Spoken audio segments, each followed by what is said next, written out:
Welcome to Toastmaster Time TV, the show that got everybody talking. I'm your host, Adrian Jefferson Chofor, and on today's show, we have three esteemed guests from the City Speech Toastmasters Club out of Fremont, California. And like every show, we have an evaluator who's going to give each speaker feedback on their speech. And we have a veteran on our show today, Manoush Ramadan. Manoush, please tell our viewers what they can expect from today's show. We are in for an exciting show, Adrian. This is a City Speech Toastmaster special. We have three accomplished speakers. We have Sara Jane Bousfield, we have Pradeep Gaddam, and we have Abhishek Chaturvedi. And I'm excited to listen to their speeches and give them evaluation. Back to you, Adrian. I feel the excitement too. I'm just so excited knowing that we have these good speakers here on our show today.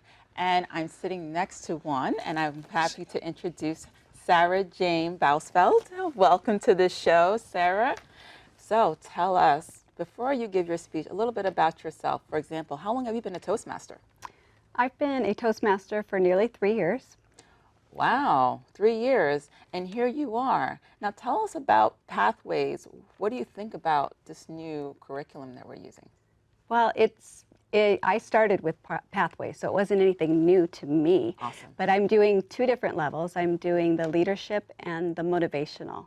And I'm at level 4 right now of the leadership, so the projects are longer. So to be able to do more speeches, I'm actually doing the motivational, which is what I really want to do. I want to be a motivational speaker.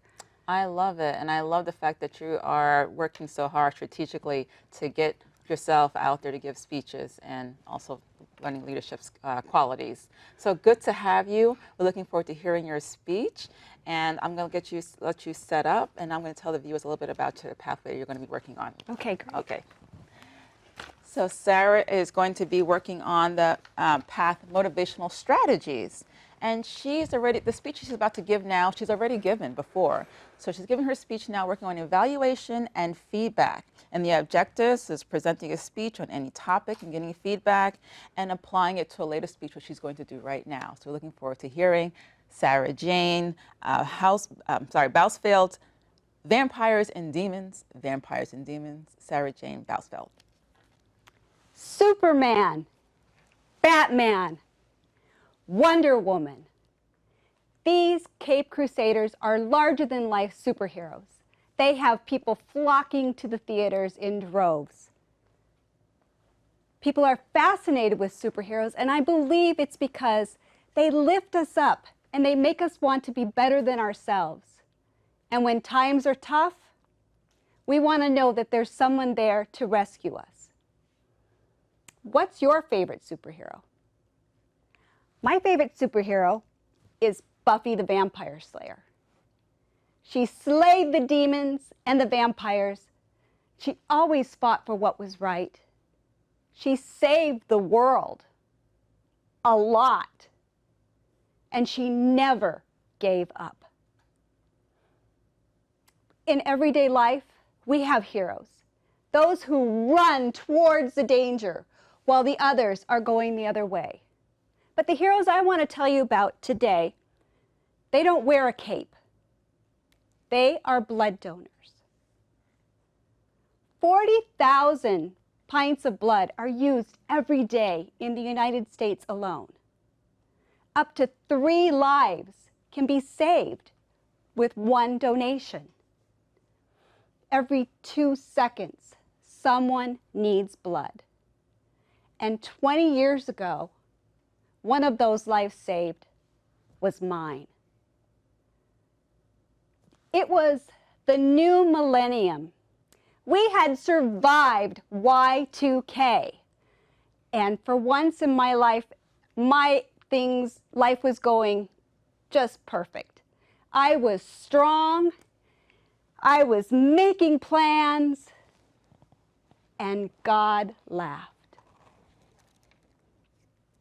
One day, after returning home from teaching a kickboxing class, I saw the light blinking on my message machine. Remember those? There were messages from my doctor telling me that a routine checkup had led them to that I needed to get to the hospital immediately because my blood levels were dangerously low.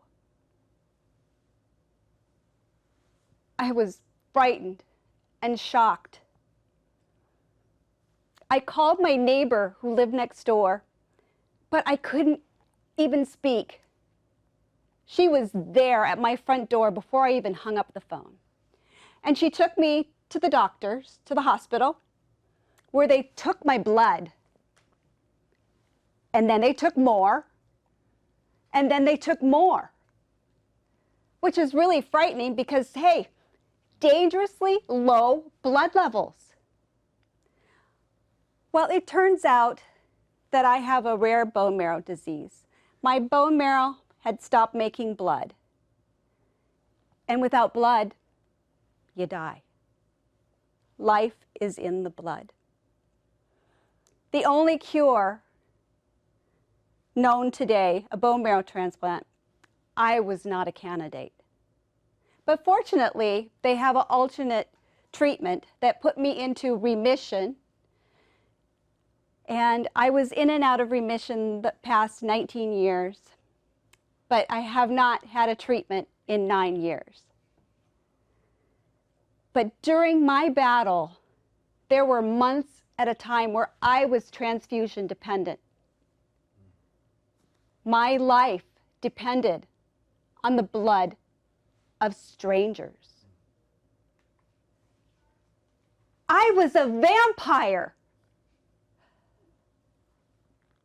With my heroes, the blood donors, and my team of doctors, I have fought back the vampires in me.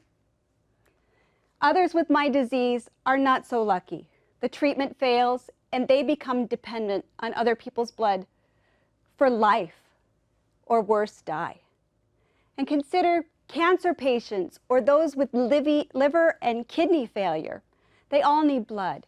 Victims of accidents and tragedies all need blood.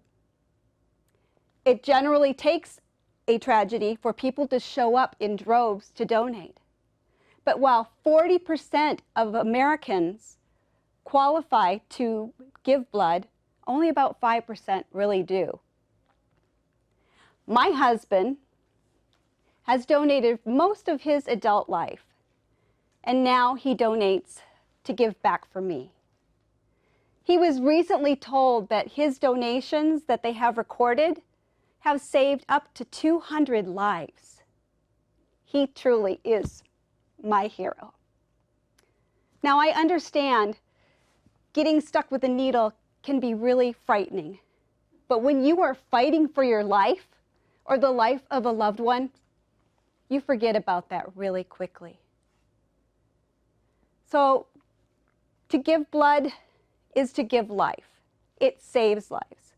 But it also, if you donate, your blood cells regenerate. And they give you a free checkup. They give you cookies and juice when you're done. People have to be nice to you because they give you a sticker that says so. So, bottom line, giving blood saves lives, and cookies are good. You can donate up to 5 times a year. And remember, 40,000 pints of blood are used every day in the US alone. Up to 3 lives can be saved. Every 2 seconds, someone needs blood. It only takes 1 hour to save a life. So like my hero, Buffy, I'll keep slaying the vampire in me. You don't need a cape to save a life like mine. Donate blood. Be a hero.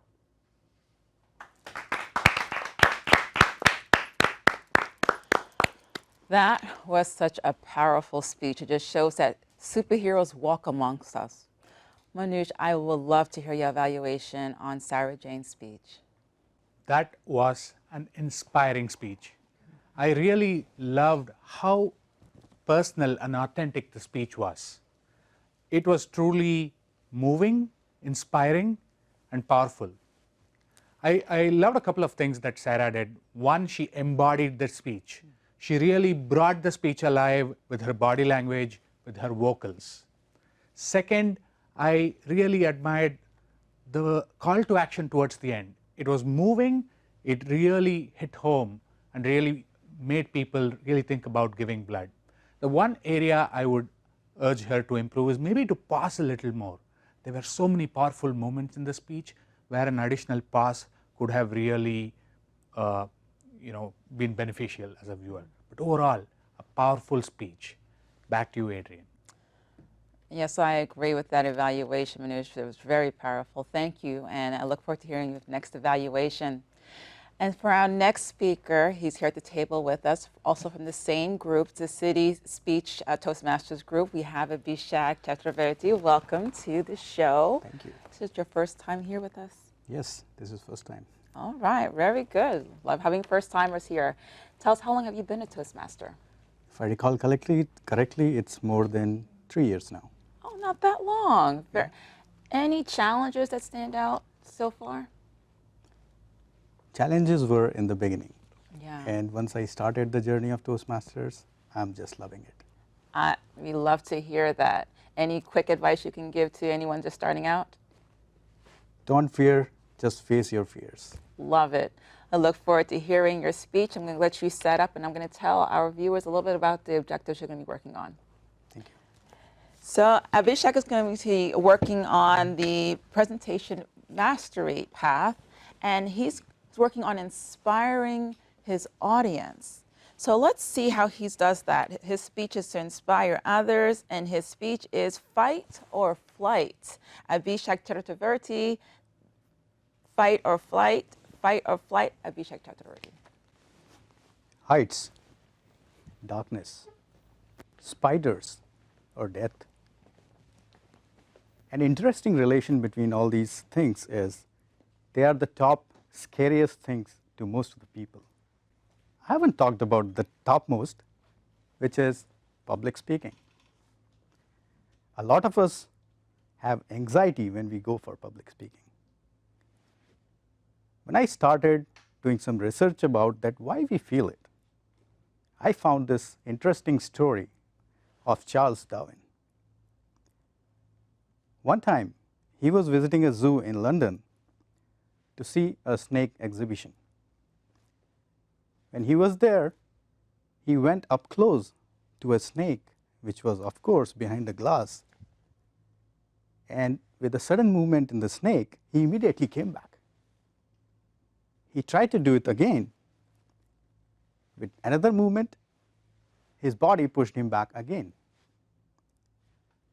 After that experiment, he wrote in his diary that my will and reason were powerless against that perceived threat which was never experienced. The behavior that Charles Darwin was experiencing that day can be explained with a syndrome called fight or flight. This is a way our body tries to handle threats. When we are in a threat situation, our body starts releasing some hormones, and which helps us to either fight with the threat or just fly away from there. But in a public speaking scenario, can we do that? No. We cannot have a quarrel with the audience, or we cannot run away from the audience, because they are there to enjoy our speech. But why there is a threat in the audience? When I started thinking about my previous speeches, I have realized that most of the time I used to think what people will be thinking about me, what audience will be thinking about me. And that fear was creating a perception that audience is a threat. And when there is a threat, a healthy body will prepare you to either fight or flight. But when you cannot fight back or when you cannot fly away, you feel that uneasiness in your body. Can we do something about it?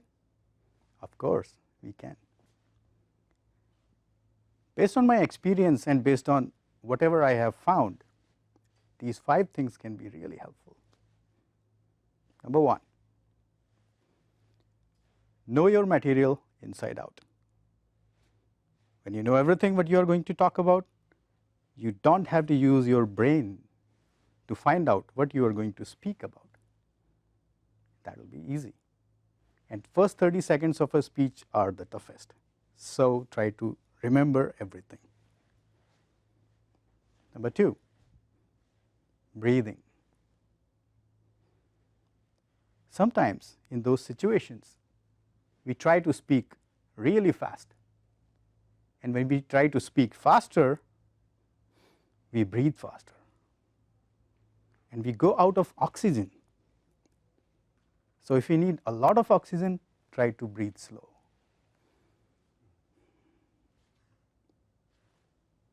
Easy. Third point, walk. The syndrome is telling you to fight back or just fly away, but you can convert that to walking. Most of the time, if you have a stage available, try to go to one corner, make a point, try to go to another corner, make another point, and that will release some of the pressure from you. Point number 4, practice. If you practice enough, the threat level in the audience will start to go down. And when that happens, the anxiety level will go down. And when that happens, you will not feel the anxiety, you will be free as bird. Point number 5, when you are starting to work as a speaker, try to record your speeches and play it back. You will be surprised to see that the anxiety level that you were feeling inside, you will not see it on the video, which means the audience are not seeing it. So there is nothing to worry about. Isn't it interesting? Remember these 5 things: know your content, breathe easily, walk, try to walk, practice, and record your speeches. How can you do all of these 5 things? Toastmasters. It's an amazing place where you can practice all these things, and if you are already a member, try to sign up for the next speech as soon as possible, and if not a member, find a club and join Toastmasters. Thank you. That was excellent. It's so good to hear an inspirational speech, but also get 5 actionable steps to help us become better public speakers. Manush, what do you think about Abhishek's speech? I think Abhishek's speech can go straight in as a sales flyer for Toastmasters. I thought he really captured, he broke down what happens when, typically we engage in public speaking where there's a flight or fight response. I also liked how he broke it down and clearly gave us 5 actionable practical insights that can help us really overcome our nerves and become a better public speaker. I also liked his calm poise and just his casual demeanor. He came across as really confident and with grace. The one area I would urge him to improve is maybe even stretch out the vocal variety even more. I liked his vocal variety, but I think if he can really stretch it even more, it can make his speech even more powerful. But overall, That was an inspiring speech, and yeah, I think Toastmasters would do well to use this as a flyer. Back to you, Adrian. Thank you, Manoj. That was very insightful evaluation. Thanks again. Look forward to hearing you give the next evaluation after the third speaker, who, by the way, is here at the table with me. I'm pleased to present, it's Pradeep Gaddam. Welcome to the show. Thank you. First time here? Sure. Yeah. How long have you been a Toastmaster, Pradeep? I've been a Toastmaster for the last 6 months. Such a long time, huh? You're like a seasoned Toastmaster. No, I think that's excellent. What has been challenges have you've had as a Toastmaster in these 6 months? The challenges, not many challenges, but mostly, I have a lot of my own fears with speaking. Had to build a lot of strategies to sort of tackle each one of them. So that took a lot of time, initial time, but now it's all sort of taken care of. In the 6 months of starting Toastmasters, and here you are in a studio, so you're definitely stepping out of your comfort zone. Kudos for you for doing that. Thank you. Good to have you. I'll let you get set up to give your speech, and I'll tell our viewers a little bit about the the path that you're working on. I'm currently on. You'll go ahead and you'll set up, and I'll tell them about it. Perfect. Thank you. Okay. So Pradeep is going to be working on path presentation mastery, and the objectives of his speech talking about different communication styles. So we're going to focus on Pradeep's communication style, and his speech is entitled David and Goliath. Pradeep Gaddam, David and Goliath. 3,000 years ago, Philistines and the army of Israel, they came face to face, separated by a deep valley. They were staring at each other because they were caught up in a deadlock. Neither of them can make a move, because once they make a move, they end up exposing themselves completely.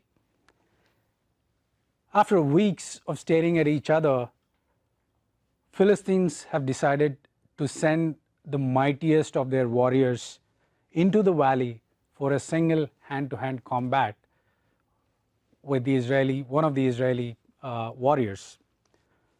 So there's this giant who is 6'9", slowly started walking down into the valley. As he started walking down, he started calling out for the mightiest warrior from the Israeli army to come down and fight with him hand to hand. Obviously, looking at someone this huge, everybody in the Israeli army are very scared, and no one is really willing to have a fight with him, except for one lean shepherd boy who raised his hand and expressed his interest in fighting with this giant. Looking at him, the king of Israel thought it was absolutely ridiculous for someone like you to go and fight with a giant like him. But the shepherd boy was very adamant. He really wanted to fight the giant, and his explanation was, all my life I ended up defending my flock against the likes of wolves and lions, and I think I'm the perfect one to fight this giant. Without having any option or a nomination from other people, the king had no option but to send the shepherd boy down into the valley. Shepherd boy picked up a couple of rocks from the valley into his bag, and he slowly walked down into the valley. And as he started approaching the giant started yelling, "Come to me so I will feed you to the beasts of the field and the birds of the heaven." Shepherd boy was completely unresponsive to that intimidation. He kept walking down into the valley. Giant went ahead and further intimidated the shepherd boy by saying, "Am I a dog that you should come to me with sticks?" Shepherd boy did not react, and he slowly kept going towards the giant. And as he started approaching the giant, he took his sling out, put a rock in the leather pouch, he whirled the sling around and threw the projectile right on the forehead of the giant.